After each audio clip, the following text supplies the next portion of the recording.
The dust choked the air, thick and the color of dried blood. It settled on everything, the tired boards of the stagecoach, the drooping canvas roof, the weary faces of the passengers who peered out from behind grimy windows. Alara felt it grit against her teeth, coat her tongue, cling to her damp skin under the rough fabric of her travel dress. Each jolt of the coach sent a fresh cloud billowing, a constant, suffocating reminder of where she was and why. This was Redemption Gulch, the driver had shouted moments ago, a name that tasted like ashen irony. Redemption was not what she sought, nor what she expected to find here. She sought only the end of a long, unbearable journey, the fulfillment of a terrible bargain struck on her behalf. The coach ground to a halt with a final, bone-jarring lurch. Silence descended, broken only by the wind whistling through unseen cracks and the nervous shuffling of the other passengers eager to disembark. Alara remained seated, frozen. Her hands, small and raw from clutching the seat edge for days, were clasped tightly in her lap. Her gaze was fixed straight ahead, seeing nothing, yet acutely aware of the world outside the coach. She could feel the eyes, heavy, speculative, harsh, eyes that saw not a person but a delivery. Cargo. She was the last to descend. The driver, a burly man with a face like sun-baked leather, grunted a greeting to someone standing on the ground, then turned to her. His expression was neutral, practiced, but she saw the flicker of something in his eyes. Pity? Contempt? It didn't matter. He offered no hand. Alara gathered the tattered shawl around her shoulders, a futile barrier against the biting wind that had replaced the earlier heat as the sun dipped low. Taking a shallow breath that burned her lungs with dust, she pushed open the coach door and stepped down onto the unstable ground. Her legs were weak, trembling from disuse and fear. She stumbled slightly, catching herself on the doorframe. The street was little more than a wide, dusty track lined with rough-hewn wooden buildings that looked as though they might collapse in the next gust of wind. A few horses were tethered near a saloon, their heads low. A handful of people stood watching, their faces grim and unreadable in the fading light. And then she saw him. He stood a little apart from the others, near a sturdy-looking wagon. He was tall, broad-shouldered, cloaked in a long, practical duster that blended with the dusty surroundings. A wide-brimmed hat obscured his face, casting his features in shadow. He was still, silent, a part of the desolate landscape. This was Silas, her intended, the man who had sent payment, sight unseen, for a bride. Her stomach twisted into a tighter knot. She knew, with a crushing certainty, that she was not what he expected. The woman in the daguerreotype sent east had been carefully chosen, carefully presented. Young, yes, but untouched by hardship, smiling faintly, her eyes holding a flicker of naive hope. Alara knew her own eyes held only weariness and a carefully guarded emptiness. She knew the scar that ran from her temple down into her hairline was not visible in the small photograph. She knew the way her body was too thin, her movements too hesitant. She was a poor imitation, a damaged counterfeit. She forced herself to stand straighter, though her back ached. The driver cleared his throat, a low rumble. "She's here, Miller," he called out, his voice rough. "Straight off the coach, like arranged." Silas Miller didn't move for a moment. He simply stood, observing. Alara felt the intensity of his gaze, even through the shadow of his hat. It wasn't the casual, cruel curiosity of the townspeople. It was something else. Weighing, assessing, judging?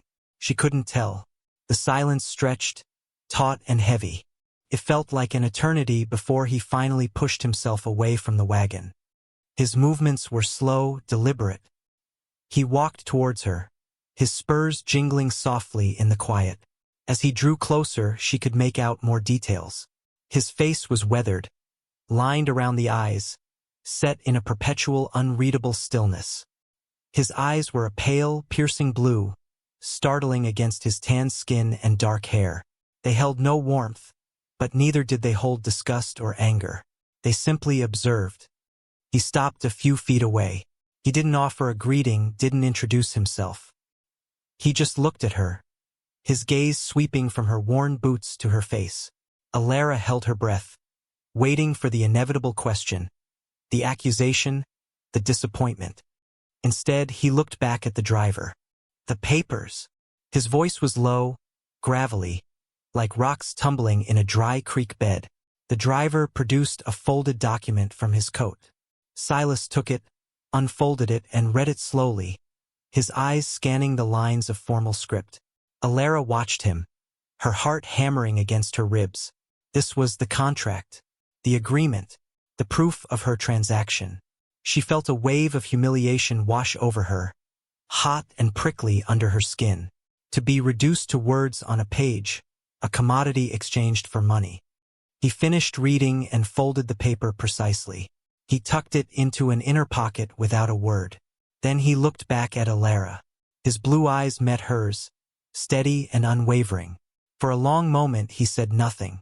The wind whipped around them, carrying dust and the faint smell of horses and something acrid, like coal smoke or despair. Alara couldn't bear the silence, the weight of his gaze any longer.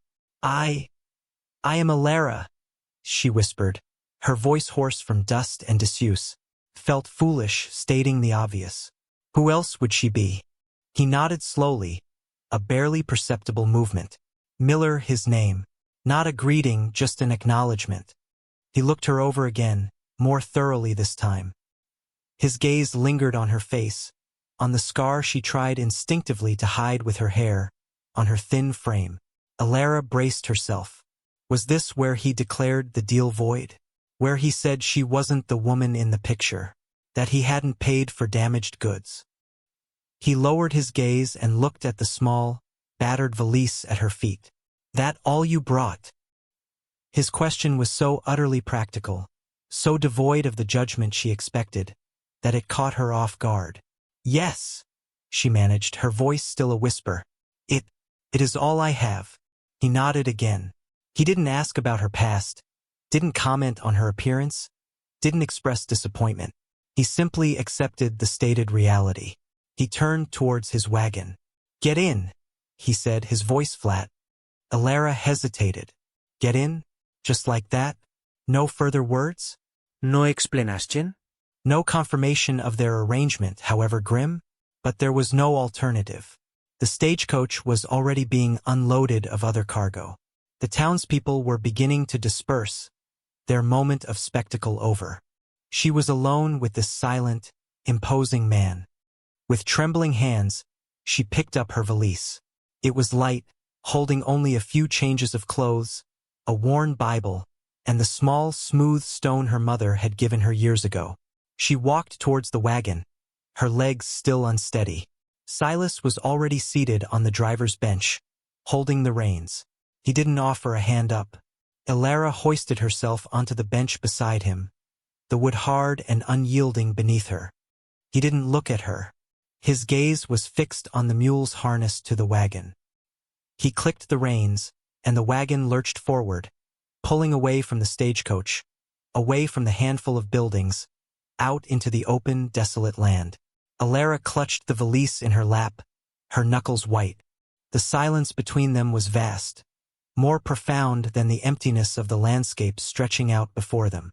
She was in the wagon of a man she had never met, bought and delivered like any other piece of freight. The journey was over, but the terrifying uncertainty had just begun. She stole a glance at his profile. It was as stark and unyielding as the rocks scattered across the plains. What had she been sent here for? What was expected of her? And how could she possibly fulfill it when she was already so broken?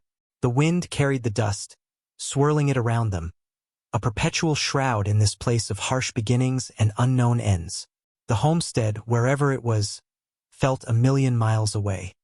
The wagon wheels ground over the rough track, kicking up more dust that swirled behind them like a ghostly tail.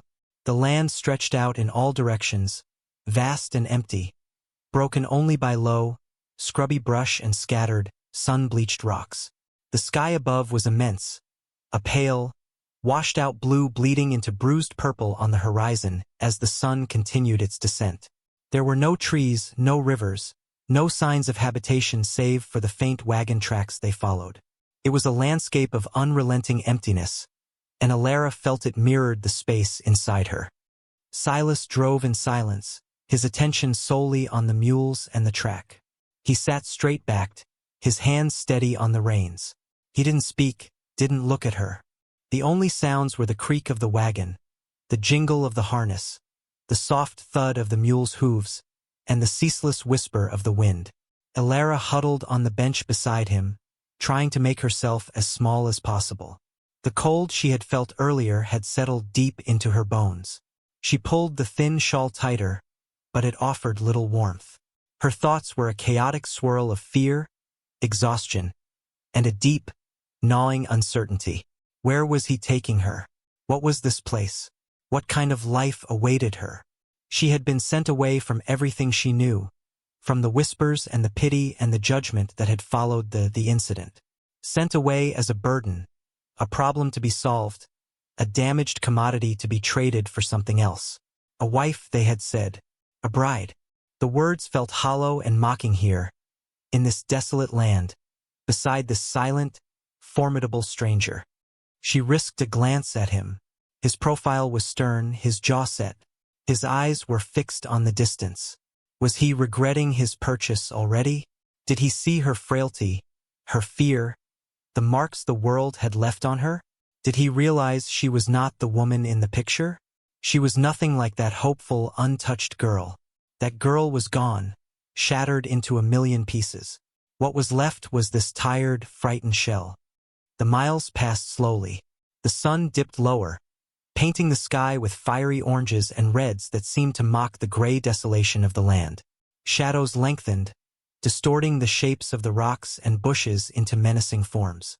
The air grew colder. Alara shivered. Without a word, Silas reached into the wagon bed behind them.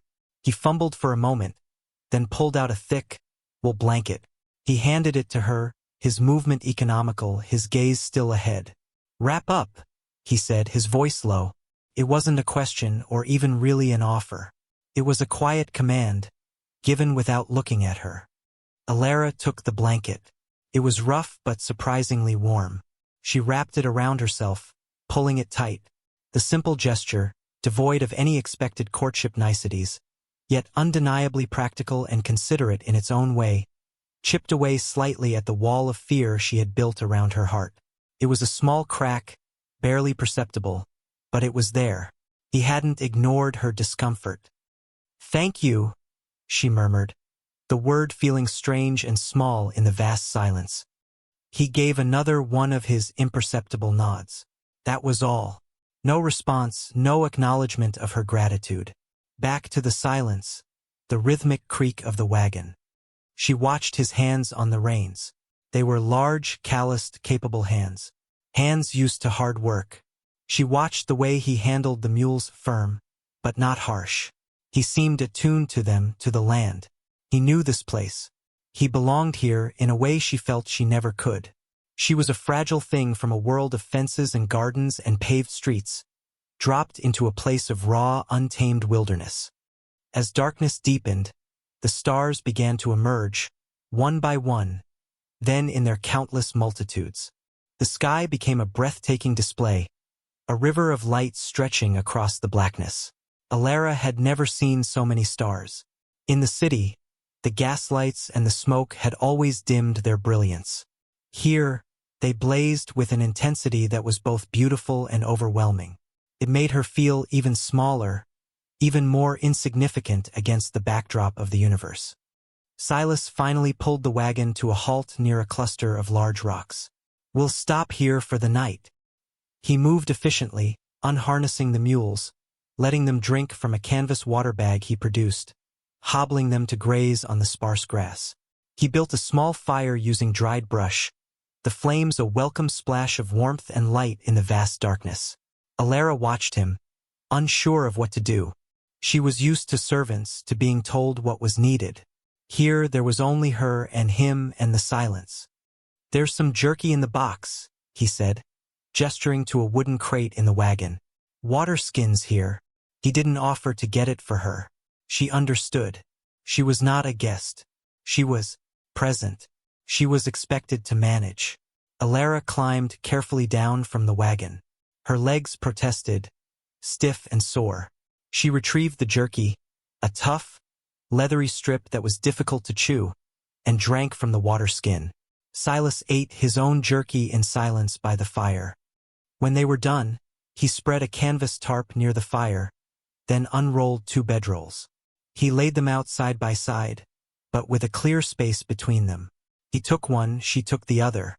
It was another unspoken instruction, understood without words. The chasm between them was not just physical, but vast and undefined. She was his purchased bride, yet he kept his distance, treating her with a detached practicality that offered no comfort, but also, surprisingly, no threat. He didn't make her feel unwelcome, merely counted for. She lay in the bedroll, wrapped in the blanket, the rough canvas beneath her back. The fire crackled nearby, casting dancing shadows. Silas lay in his own bedroll, facing away from her, a still, dark shape in the night. Alara stared up at the impossibly bright stars, feeling utterly alone yet not solitary. The silence was different now, not just empty but watchful. She was in his world now, subject to its harsh rules and the will of the silent man beside her. Sleep did not come easily. The wind howled, the coyotes cried in the distance, and the weight of her predicament pressed down on her chest, heavy as the night itself. She closed her eyes, trying to block out the reality, clinging to the faint warmth of the blanket as if it could shield her from more than just the cold. The journey continued for 2 more days, a monotonous rhythm of dusty travel, sparse meals, and silent nights under the overwhelming sky. Alara's body ached with a weariness that settled deep into her bones. Her initial fear of Silas began to be tempered by a grudging acknowledgement of his competence. He knew the land, knew how to handle the mules, how to find shelter from a sudden, brief downpour, how to keep the fire going in the wind. He was a man carved from the same harsh rock as the landscape itself, resilient, unyielding, practical. Finally, on the 3rd day, the land began to change subtly. The scrub brush became slightly denser, and in the distance, Alara could see a low line of hills. As they drew closer, she saw a faint wisp of smoke rising against the pale sky. This was it, the homestead. Silas pulled the wagon up a gentle slope and over a rise.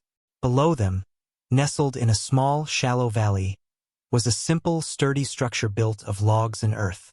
It was small, maybe 2 rooms with a low roof. A corral stood nearby, empty save for a single horse. A small patch of ground near the cabin looked like it had been turned for planting, though nothing was growing yet. It was stark, isolated, and profoundly lonely.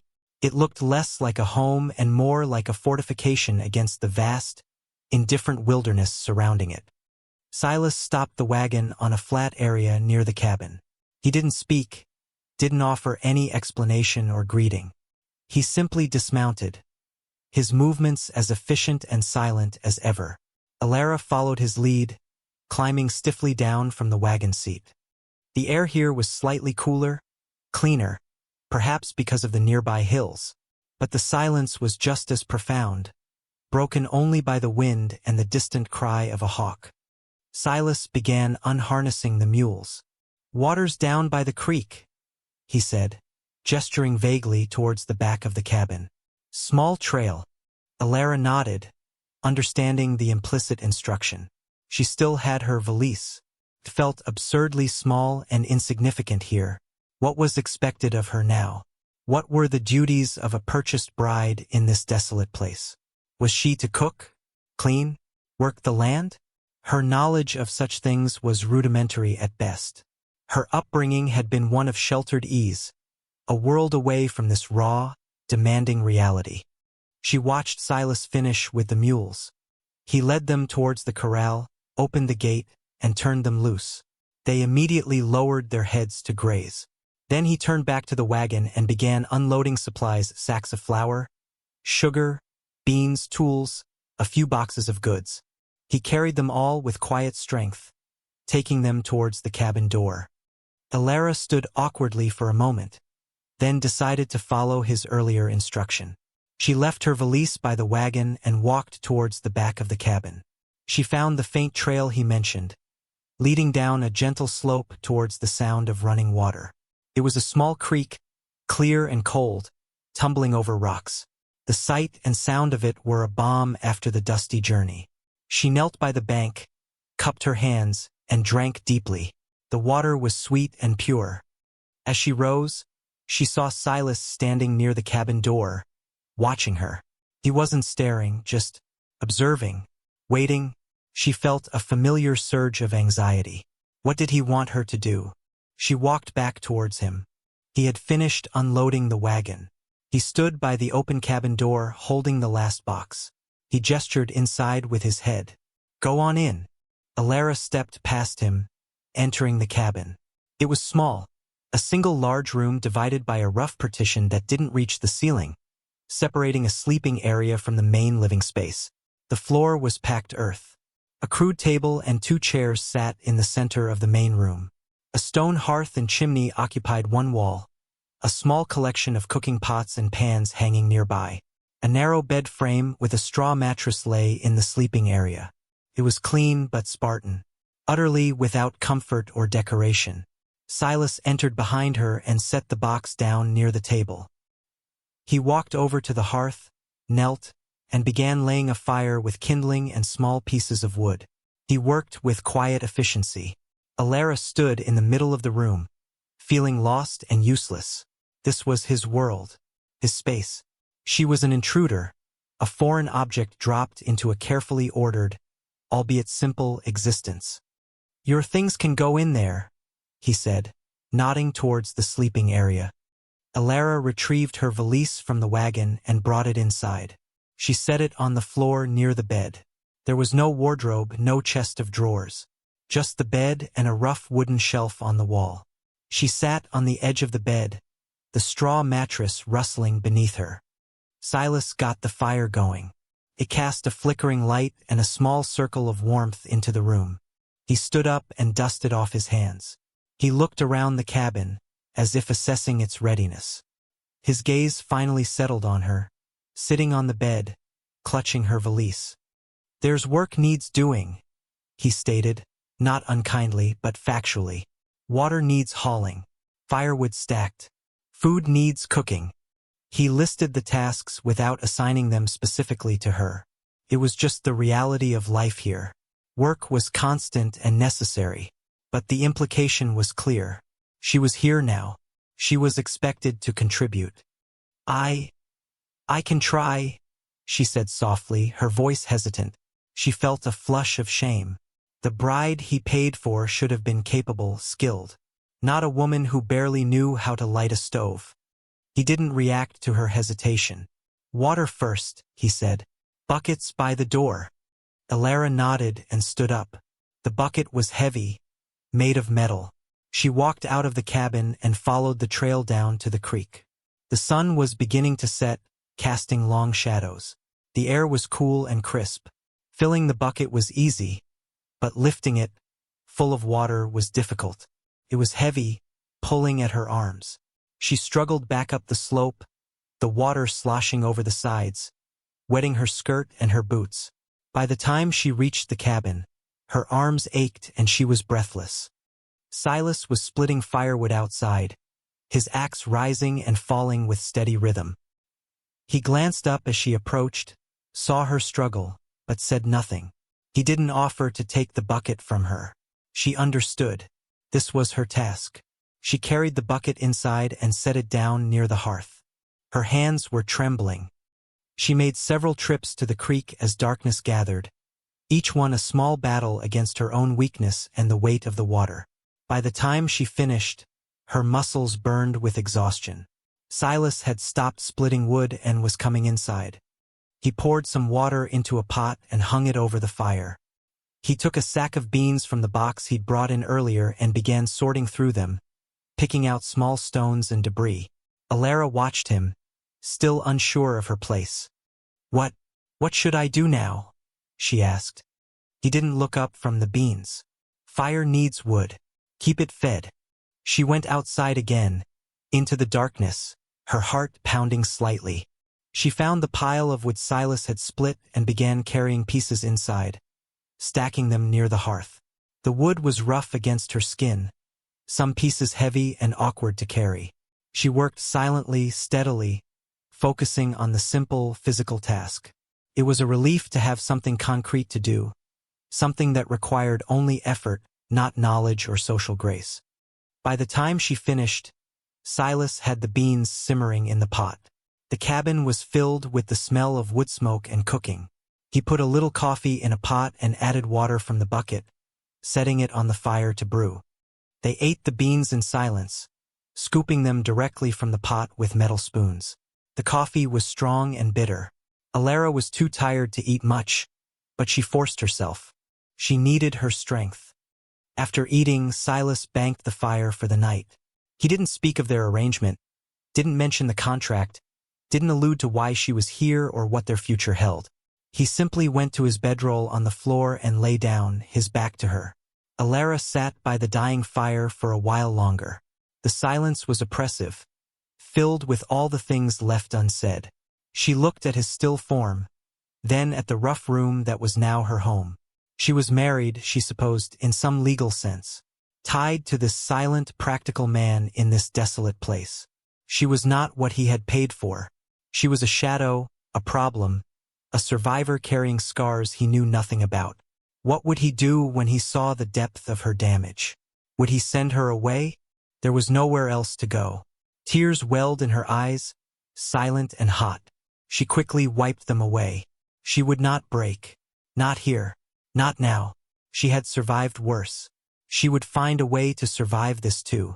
With a sigh that seemed to carry the weight of the long journey, she went to the bed, lay down on the rustling straw mattress, and pulled the blanket tight. The darkness outside the small cabin was absolute, vast and indifferent. Inside, the darkness felt just as complete, filled with unspoken fears and the hollow ache of loneliness.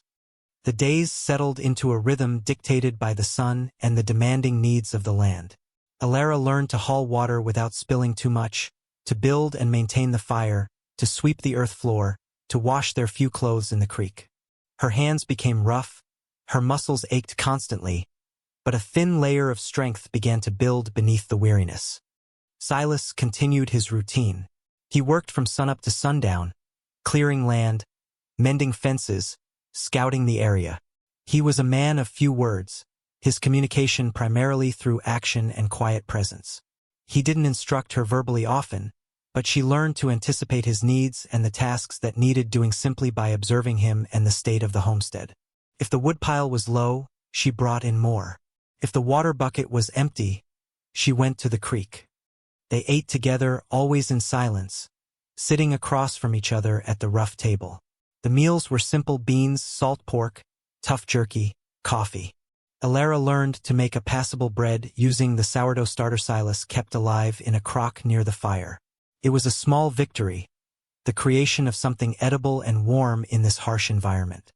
She watched him constantly, piecing together an understanding of the man who was now her husband. She saw the way he handled his horse, firm but gentle. The care he took with his tools, keeping them sharp and clean. The patience he showed when a task was difficult or required repeated effort. He was not a cruel man. He was simply hard, shaped by a hard life in a hard place. There was a quiet integrity about him, a self-reliance that was both daunting and, she reluctantly admitted, admirable. He never mentioned the arrangement, never spoke of the picture or the expectations he might have had. He treated her with a distant practicality, acknowledging her presence and her work, but nothing more. There was no tenderness, no affection, not even a hint of shared intimacy. They were two people sharing a space, working side by side out of necessity. Yet, in this strange, unspoken partnership, Alara found a sliver of something she hadn't expected: safety. Silas was a formidable presence, capable of protecting himself and his land. In his quiet way, he extended that protection to her. One afternoon, a dust storm blew in with startling speed. The sky turned an unnatural hue to yellow-brown. The wind howled like a banshee, and visibility dropped to almost nothing. Silas was outside mending a fence near the edge of the small valley. Alara was inside, trying to keep the fire going against the wind whistling through cracks in the walls. The cabin shuddered under the force of the storm. Dust seeped in through every crevice, coating everything in a fine layer. Alara was afraid. The raw power of nature unleashed felt terrifyingly indifferent to their small existence. Suddenly, the door burst open and Silas came stumbling in, pulling it shut quickly behind him against the wind's force. He was covered in dust, his hat pulled low. He leaned against the door for a moment, catching his breath. Alara was by the hearth, stirring the beans for their evening meal. He looked at her, his pale eyes visible even through the dust coating his face. For the first time, his gaze held something other than practiced impassivity. There was a shared acknowledgement of the storm's ferocity, a brief, wordless connection in the face of external threat. He didn't speak, just walked over to the corner where he kept his tools, shedding his duster, which was thick with dust. Alara watched him. The storm raged outside, pressing against the cabin walls. The small space suddenly felt less lonely, less empty, with his presence filling it. After a moment, he went to the small window opening, covered with oiled paper, and peered out. The light was dim, the world outside a swirling chaos of dust and wind. Alara returned to stirring the beans, the rhythmic scrape of the spoon against the pot a small, comforting sound in the din of the storm. "It'll pass," he said, his voice rough, muffled slightly by the dust. It was the most he had said to her at once about something unrelated to immediate tasks. I have not seen one so bad," she admitted. He turned from the window. He looked at her, really looked at her. His gaze rested on her face for a moment, and Alara felt her heart flutter nervously. Did he see her fear? Did he see the scar near her temple, stark against her dust-streaked skin? He didn't comment.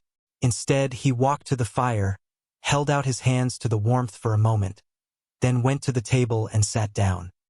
He pulled a knife and a small piece of wood from his pocket and began whittling, creating curls of wood that fell silently to the floor.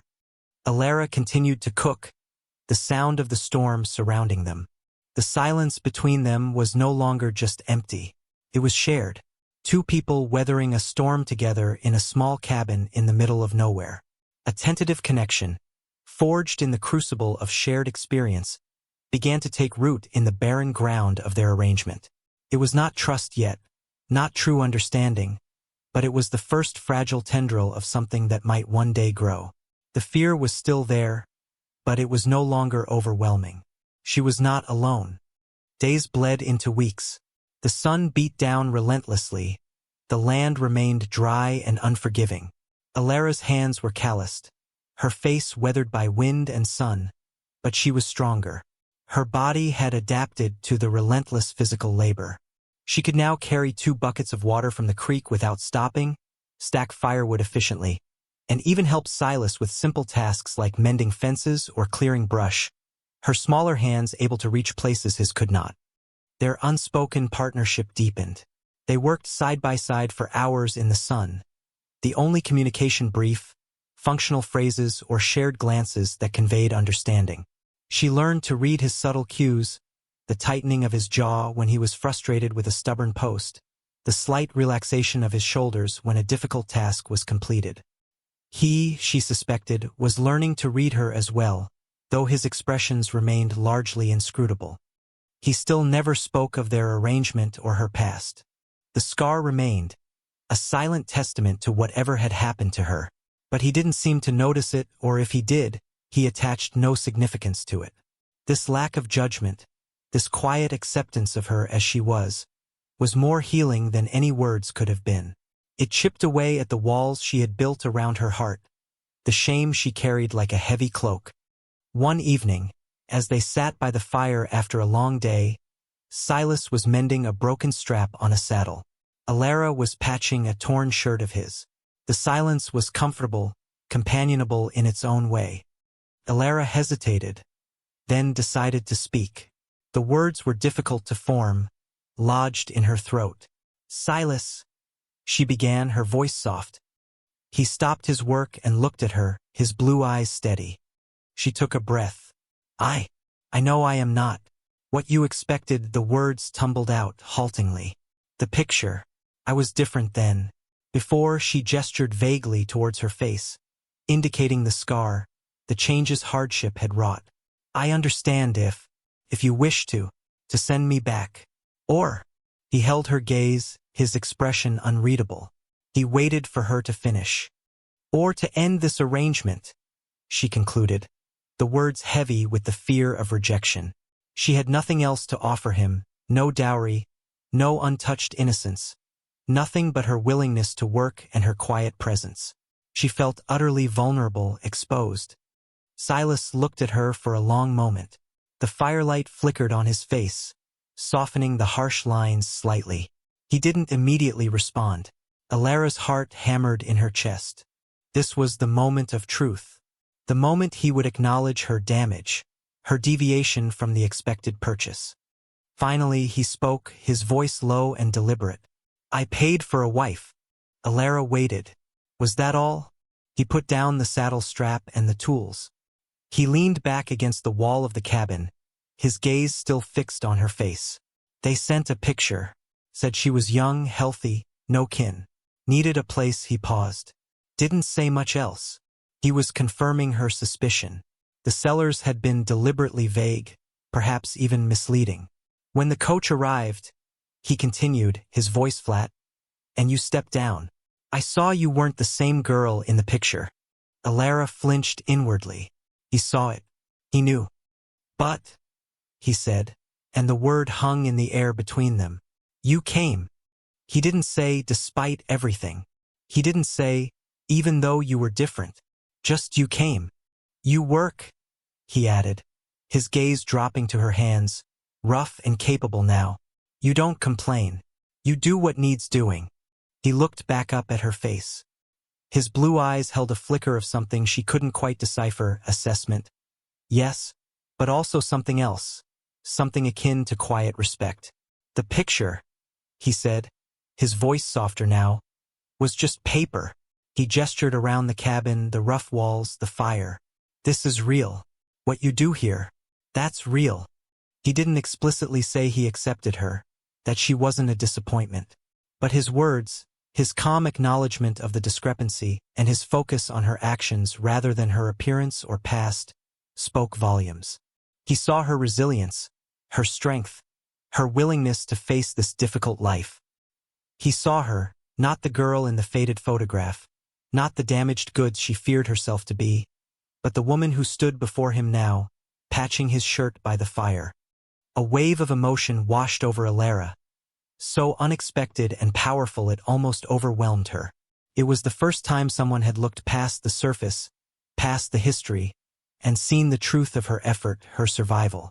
Tears welled in her eyes again, but this time they were not tears of despair. They were something else entirely. Relief, gratitude, the first fragile tendril of hope. She couldn't speak. She just looked at him, her throat tight with emotion. Silas held her gaze for a moment longer. Then he gave another one of his slow, almost imperceptible nods. He picked up his tools and the saddle strap again. The moment had passed. The unspoken had been acknowledged, not with flowery words or grand declarations, but with simple, undeniable truth. The picture was just paper. What mattered was here. What mattered was her. And with that quiet, understated acceptance, the chasm between them narrowed, bridged not by contract or expectation, but by shared reality and a burgeoning, quiet respect. The air between them shifted perceptibly after that night. While words remained sparse, the silence was different, less empty, more comfortable. A quiet understanding settled over the cabin. Alara no longer felt like a temporary resident. She felt like a participant in their shared life. She knew her place now, not as a burden or a disappointment, but as a vital part of the homestead's survival.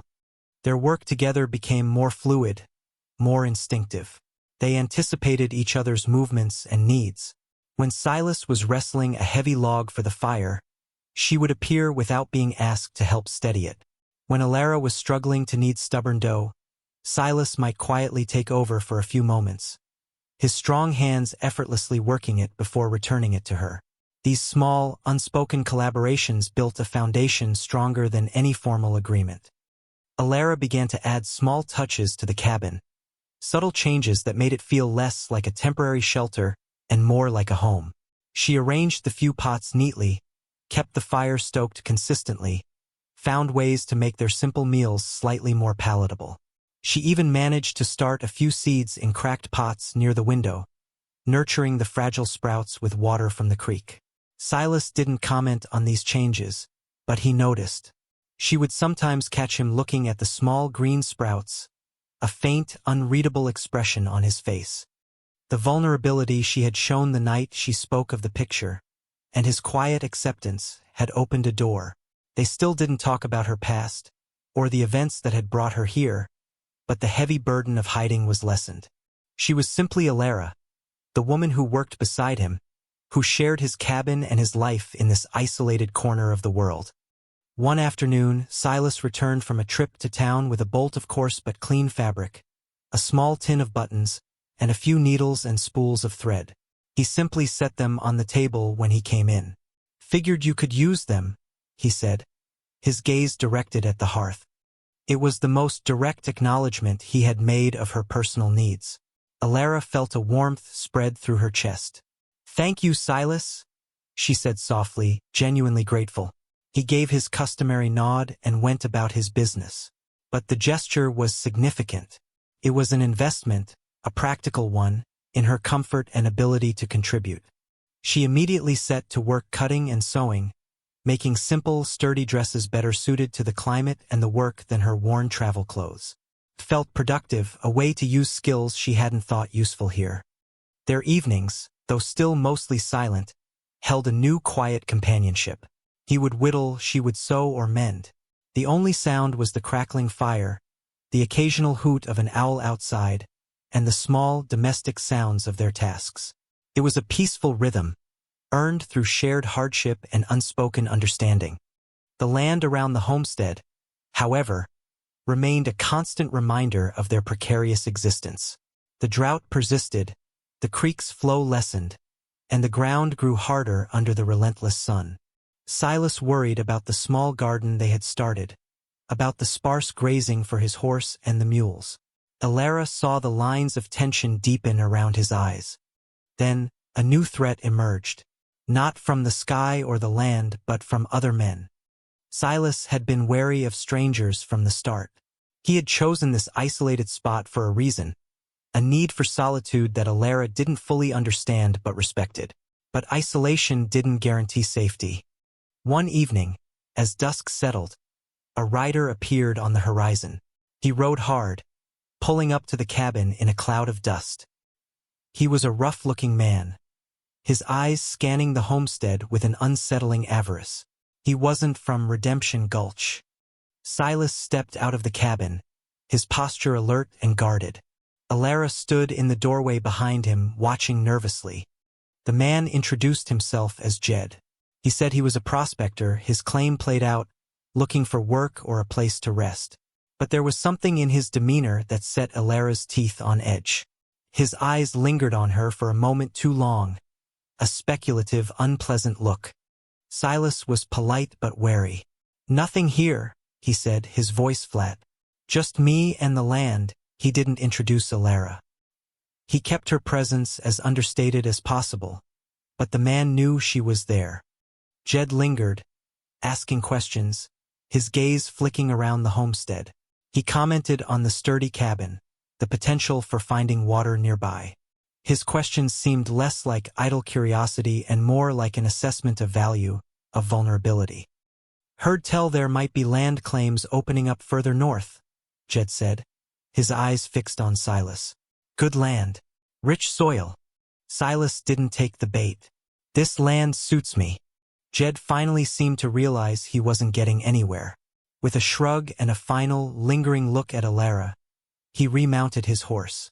"Well, maybe I'll see you folks around," he said, a chilling smile on his face. "Always good to know who your neighbors are." He rode off, disappearing back the way he came. Silas watched him go, his expression grim. Alara stepped out fully once he was out of sight. He did not feel like a prospector, she said, stating the obvious. Silas nodded slowly. He was sizing things up. He looked out at the empty plains. Trouble comes in different forms. The encounter unsettled Alara. The isolation that had felt like a refuge suddenly felt like exposure. They were alone out here, vulnerable to anyone who stumbled upon them with ill intent. But this time, facing the potential threat, she didn't feel the same paralyzing fear she had upon arriving. She felt a different emotion.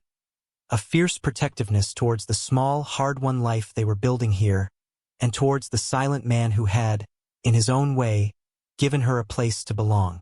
She was no longer just surviving. She was defending. The encounter with Jed cast a long shadow. Silas became even more watchful, his gaze constantly scanning the horizon. He spent more time working closer to the cabin, and he taught Alara how to load and fire the rifle he kept inside. A grim necessity she hadn't imagined facing when she embarked on this journey. Learning to handle the heavy weapon, feeling its cold weight in her hands, was a stark reminder of the dangers of this world. It was also empowering. The drought worsened. The creek was reduced to a trickle. The small garden withered despite Alara's best efforts to carry water to it bucket by bucket. The sun beat down mercilessly, cracking the earth. The silence of the plains felt heavier now, filled with the tension of waiting for rain, waiting for the return of Jed, waiting for the next challenge. A week after Jed's visit, another rider appeared. This time there were two of them, and they rode directly towards the cabin, not with the casual air of a traveler, but with a clear, purposeful intent. Silas was outside, checking the water barrel. Alara was inside, trying to salvage some of the withered plants from the garden. Silas saw them first. He straightened up, his hand automatically going to the rifle he kept propped near the doorframe. "Inside, Alara," he said, his voice low and urgent. Alara dropped the plants and ran to the door. She saw the two riders approaching, their figures growing larger against the dusty backdrop. They looked as rough as Jed, maybe even more so. She slipped inside the cabin as Silas stepped out fully, the rifle held loosely but ready in his hands. The air crackled with tension. Alara watched from the narrow gap in the doorway, her heart pounding. The two men pulled their horses to a stop a short distance from Silas. One was burly, with a grizzled beard and eyes that seemed to hold nothing but contempt. The other was younger, leaner, with a cruel twist to his mouth. "Miller?" the older man called out, his voice a gravelly rasp. "Heard you got yourself a little something out here." Silas didn't respond. He simply stood his ground, the rifle a silent deterrent. "Heard you took in a woman," the younger man added, grinning unpleasantly. "Bought her, didn't you? From back east." Alara's blood ran cold. How did they know? Jed. He must have seen her, recognized her as being out of place, and somehow learned about the arrangement. Perhaps he had contacts in Redemption Gulch, or had simply pieced it together. They knew she was bought. They saw her as property, vulnerable and perhaps unprotected. "She yours?" the older man pressed, his eyes narrowing. "Or just passing through?" "She's my wife," Silas said, his voice flat and hard, devoid of any warmth, but ringing with unmistakable ownership and protection. The men exchanged a look. "Wife, huh?" the older one scoffed. "Heard you paid good money for a woman. Wonder what you got for your coin." His gaze flicked towards the cabin door, towards Alara. "Heard she ain't exactly what was promised." The younger man laughed, a harsh, grating sound. "Heard she's damaged goods." The word struck Alara like a physical blow. Damaged goods. That was how the world saw her. That was why she had been sent away. Shame washed over her, hot and suffocating. She wanted to shrink back into the darkness of the cabin, to disappear. But then she saw Silas. He hadn't reacted to their cruel words. His face was impassive, his gaze steady. But the way he held the rifle, the subtle tension in his shoulders, he was a coiled spring, ready to strike. He didn't defend her with words, didn't deny their accusations. He defended her with his presence, his readiness to fight. Alara looked at his back, at the unwavering line of his shoulders. He wasn't ashamed of her. He wasn't confirming their judgment. He was simply protecting what was his. And in that moment, she realized she wasn't just his property in their eyes. In Silas's eyes, she was something else, something worth protecting. The younger man spurred his horse forward slightly, testing the boundary. Maybe we ought to see what kind of wife you got, Miller. Make sure she's suitable. Silas raised the rifle slightly. The click of the hammer being pulled back was loud in the tense silence. "Get off my land," he said, his voice dangerously low. "Now." The older man held up a hand, stopping the younger one. He looked at Silas, assessing the steely resolve in his eyes. He saw that Silas was not backing down. He wasn't just a man with a wife. He was a man defending his home, his claim, everything he had built. "All right, Miller," the older man said, a grudging note in his voice. "No need for that." He eyed the rifle, then Silas's face. "Just passing through. Heard you had water, but I see the creek's low." It was a flimsy excuse, easily seen through. "Get," Silas repeated, his voice unyielding. The two men hesitated for a moment longer, their eyes flicking between Silas and the cabin. The younger one looked eager for a confrontation, but the older one seemed to recognize the danger in Silas's quiet fury. With a final, nasty look, the older man turned his horse. "We'll be seeing you, Miller," he said, a veiled threat in his tone. They rode away, faster than Jed had, disappearing back over the rise from which they came. Silas watched them until they were out of sight. Only then did he lower the rifle. Alara stepped out of the cabin, trembling slightly. She looked at Silas, her eyes wide. They knew. Silas nodded, his expression still grim. Jed talked. He turned and looked at her, his blue eyes intense. He didn't say anything about the damaged goods comment. He didn't need to. His actions had already spoken. He hadn't flinched. He hadn't shown shame. He had simply defended her, defended them. "They'll be back," Alara said, stating the fear that clenched her gut. "Maybe," Silas said. He walked towards the cabin, his gaze sweeping the surrounding land. "Or maybe they figured out it ain't worth the trouble." He stopped in front of her. He reached out a hand, his calloused fingers brushing a strand of dust-streaked hair from her cheek. His touch was rough, unexpected, and sent a jolt through her. It was the first time he had touched her voluntarily, not in shared work, but with deliberate intention. He looked into her eyes. "You're not going anywhere," he said, his voice quiet but firm. "This is your home now." He didn't call her wife. He didn't call her Alara. He called this place her home, linking her to the land, to their shared struggle, to him. And in that simple statement, he erased the damaged goods, the purchased bride, the woman who didn't belong. He made her belonging a fact, undeniable and absolute. The fear was still present, the threat real, but it was no longer the solitary, overwhelming fear of being abandoned and alone. It was a shared threat to a shared home faced together. And she knew, with a certainty that settled deep in her soul, that she would stand with him, rifle in hand if necessary, to defend it. She was no longer fragile. She was fierce. The days that followed were heavy with anticipation. Silas and Alara worked harder, faster, preparing for the potential return of the men. They reinforced the cabin door, boarded up the small window openings, and checked their meager supplies of ammunition.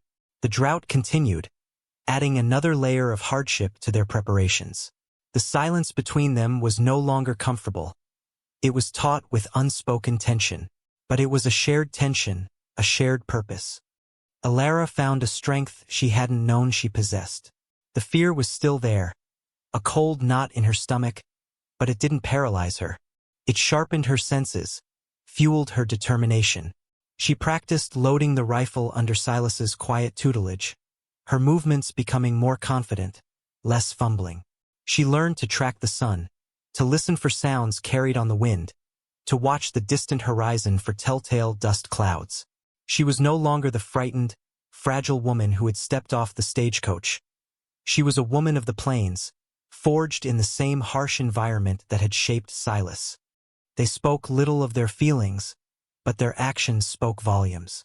A shared glance over a task, a quiet nod of understanding, a hand reaching out to steady the other during a moment of physical strain. These small gestures were their language, a language of mutual reliance and burgeoning trust. Silas didn't express worry for her verbally, but his increased vigilance, his constant watchfulness, his insistence that she stay close to the cabin when he was out spoke of his concern. Elara, in turn, worried for him, her gaze following him whenever he was outside, her relief palpable when he returned. The external threat, when it finally materialized, came not with the roar of approaching horses, but with a quiet, insidious presence. It was near dawn. The sky was just beginning to lighten, painting the eastern horizon with soft gray and pink hues. Elara was already up, tending the fire. Silas was still in his bedroll.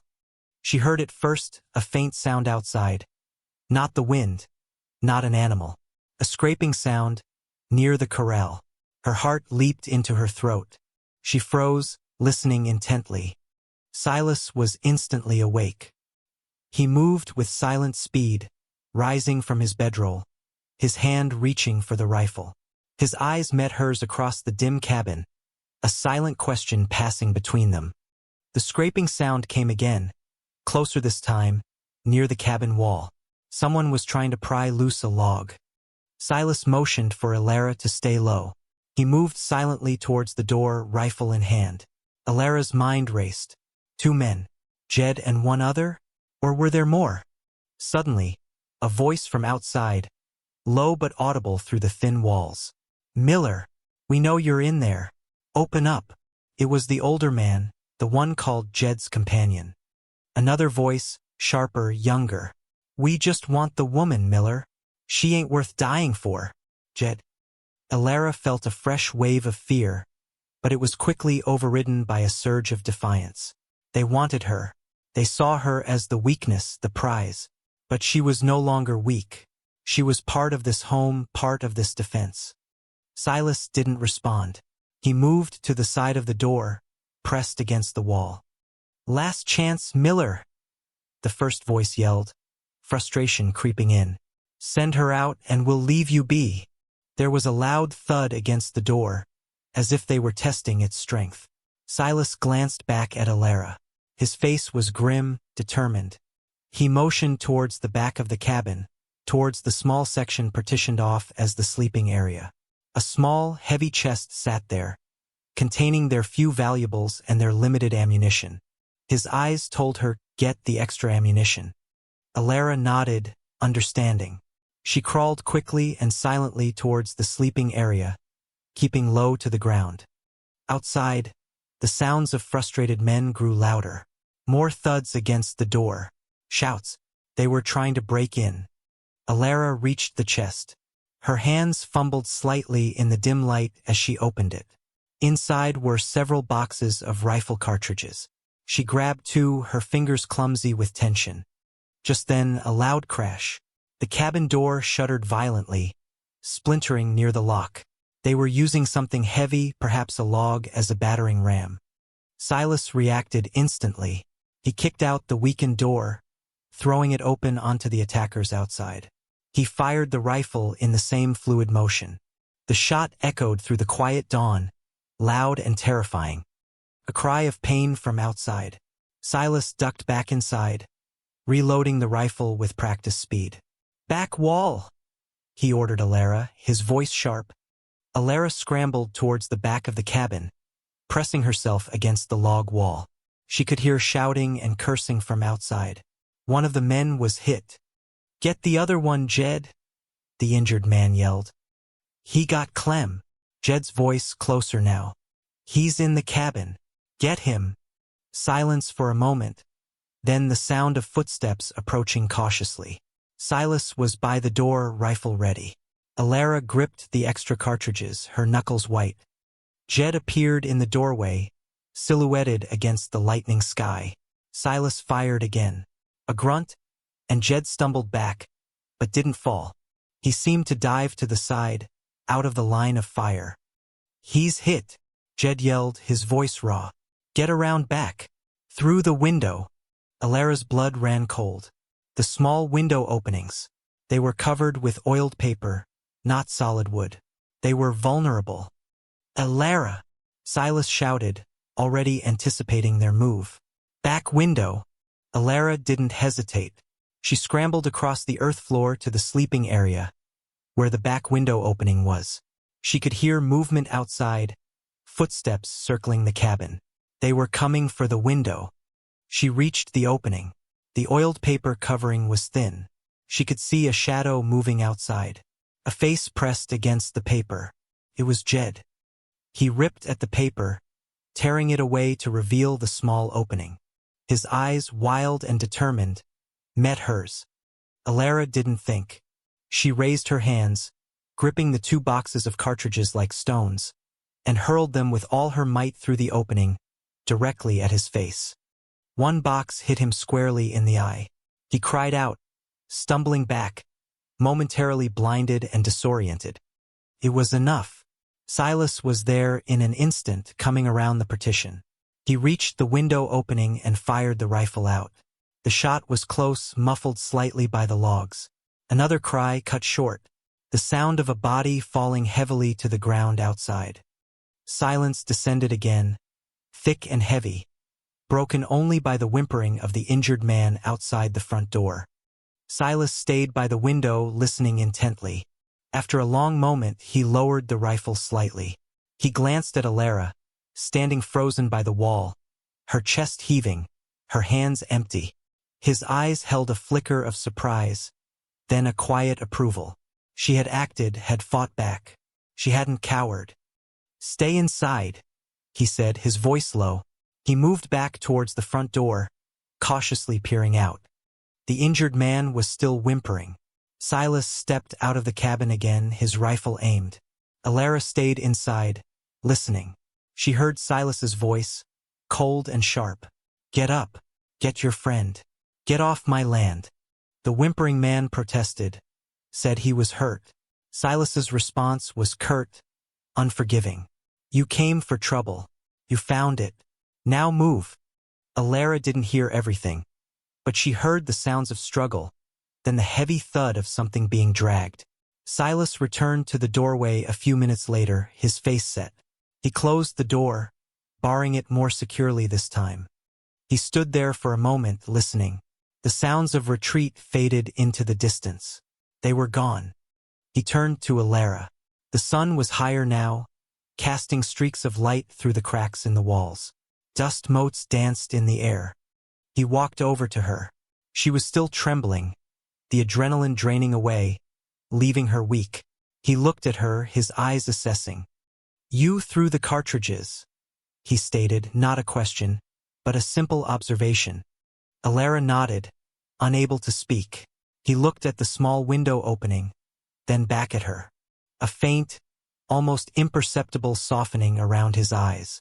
Quick thinking, praise, from Silas, about her. It was a small thing, but it felt enormous. He reached out and gently, tentatively, touched her face. His callous thumb brushed against the scar near her temple. He didn't flinch. He didn't pull away. He simply traced the line of it, his touch sending shivers down her spine. It was the first time anyone had touched her scar, not with pity or revulsion, but with quiet acknowledgement, perhaps even acceptance. You're not damaged, he said, his voice barely above a whisper. You're strong. The words resonated deep within her, echoing the truth she had begun to discover in this harsh place. She was strong. She had survived. She had fought. She looked into his eyes, seeing not the silent, stoic man who had bought her, but the partner who had stood beside her, who had defended her, who saw her truth. Tears streamed down her face now, not from fear or despair, but from a profound sense of release, of being truly seen and accepted. She didn't pull away from his touch. She leaned into it slightly. Silas held her gaze for a long moment. The tension that had held him taut for days seemed to ease, replaced by a quiet calm. The threat had passed. They had faced it together. They had won. He lowered his hand. There's work to do, he said. his voice returning to its usual low tone, but with a new softness underlying it. Fix the door. It was a return to practicality, to the demands of their life. But everything had changed. They were no longer just two people sharing a space out of necessity. They were partners who had faced death together and emerged, battered but unbroken. The homestead felt different now, marked by the conflict, but also solidified by their shared defense. It was truly their home now. The aftermath of the attack was one of quiet repair and deeper connection. They worked side by side to fix the cabin door, the splintered wood a physical reminder of the threat they had overcome. The silence between them was now entirely comfortable, filled with unspoken understanding and mutual respect. Alara's fear had been replaced by a quiet confidence. She walked taller, her movements more decisive. The scar on her face no longer felt like a mark of shame, but a testament to her survival, a visible sign of the resilience Silas had acknowledged. She saw the change reflected in Silas's eyes, not just the quiet approval from the day of the attack, but a deeper reliance on her, a recognition of her integral place in their life. They resumed their routines, but with a new sense of purpose. The drought was still present, the land still harsh, but they faced it together. They found new ways to conserve water, new places to look for sparse grazing. They were a unit, facing the challenges of their world hand in hand, even if those hands rarely touched. One evening, as the sun painted the sky in fiery hues, they sat outside the cabin, the air finally cooler. They had eaten their simple meal. Silas was whittling, Alara was mending. The sounds of the wilderness were settling in for the night. Silas finished whittling the small piece of wood. He turned it over in his fingers, examining it. It was a small, smooth bird, simply carved but recognizable. He held it out to Alara. "For you," he said, his voice quiet. Alara took the carving. It was rough but felt solid in her palm. A bird, a symbol of freedom, of flight. It was a small, simple gift, but its significance was immense. It was an object of beauty made by his hands, given to her not out of necessity, but out of something else. Affection, acknowledgement of her spirit. She didn't ask. She didn't need to. "Thank you, Silas," she said softly, her voice filled with emotion. She looked from the bird to his face. A faint, almost shy smile touched the corner of his lips. It was the first time she had seen him truly smile, and it transformed his weathered face. She held the wooden bird tightly. It was a promise, a symbol of the life they were building together, piece by piece, from the raw materials of hardship and unexpected connection. She looked out at the vast, darkening land. It was still a formidable place, capable of inflicting pain and loss. The past was still a part of her, a story etched onto her skin and into her soul, but it no longer defined her. She was defined by the present, by the strength she had found here, by the quiet partnership she had forged with the man who had bought her sight unseen and found something far more valuable than he had paid for. The contract, the damaged goods, the expectations of others, they all faded into insignificance against the backdrop of their shared reality. They were Silas and Alara, together on their piece of land, building a life out of resilience, respect, and a quiet, enduring love that had grown in the most unlikely of places. She was not the woman he had expected, but she was the woman who had survived, who had fought, and who had, against all odds, found a home and a partner in this desolate, beautiful world.